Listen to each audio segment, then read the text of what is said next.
Yeah, this is Gary again. I've been asked by several people if the old style Marlins will fit this stock, and they will. The old style Marlins are the same weapon as the new style Marlins. They just have a little different trigger in them. This is the new style 795 trigger, and that's what this stock was designed for. You can set it right down in there. It fits perfectly. Everything fits good and snug and looks good.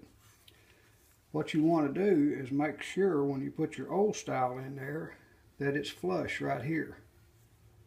Because if it's not flush, when you turn it over and put your actuation rod on, your rod is either going to be too short or too long.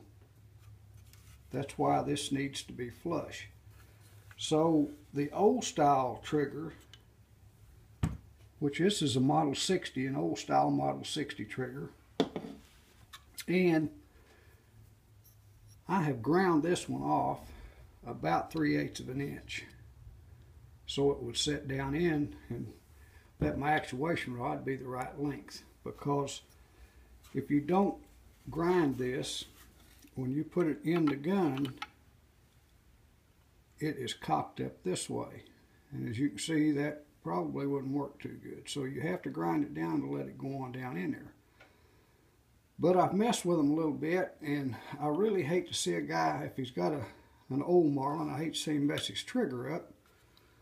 So this is an old skeletonized stock I have here that I show how the action works and everything in this. But I have ground it out with a Dremel tool.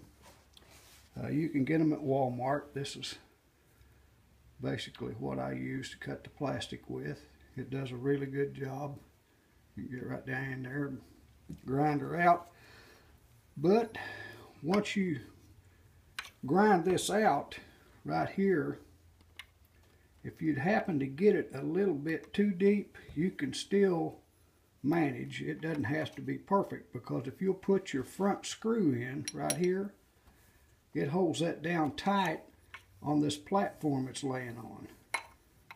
So when you put your front screw in, if you'll just screw this back screw down until it bottoms out and not try to over tighten it, it will stay right in there flush and you won't have any problem with it moving.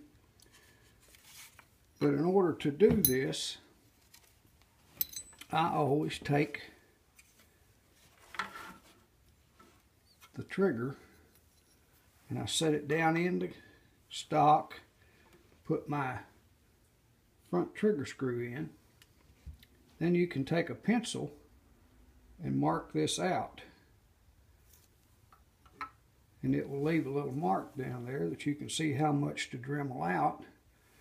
And then I usually go down in here and mark about 3/8 so I'll know how deep to go. Like I say, it's not brain surgery. If you go a little bit too deep, you're all right. But then after you do that, set your trigger down in there, and if it does go in and set flush like this one, that's what you want it to do. If it's still setting up, you don't have it deep enough. You want it to lay on this and this touching, and that's perfect. When you get done there, the trigger mechanism will work real well. Now, some of these old triggers on these old Marlins had a longer tang come back here, about another 3/8 of an inch. And you can see on this stock, I have ground out for that also. So if you put the old style, is what I call it, trigger in, it'll have this same hole, but it'll be longer, and it'll have to set back in here. Well, you do have enough meat on this that you can grind that out also to fit your old style in. A lot of them had a squirrel on the stock. It's a wooden stock with a squirrel on them. Most all of those had the real long tang on them. But that's what you have to do to make these triggers work. And if you don't want to grind on your trigger, which I bought these old triggers off the internet that somebody had, they were broke, the back of them were broke, and I ground them down and made them work. But if you don't want to grind on your trigger, you can grind these stocks out if you know anything at all about using a Dremel tool. And they make just as good a fit as the original trigger. And once you fit any trigger to this stock, whether it be this one or if you fit this one in there, once it's mounted in there and you have your actuation rod hooked on it, you can take any of your Marlin rifles off and set them right back down on here, and you don't have to change the trigger anymore. So hopefully that'll help you when you get ready to start deciding whether you want to get one of these and whether your trigger will work or not.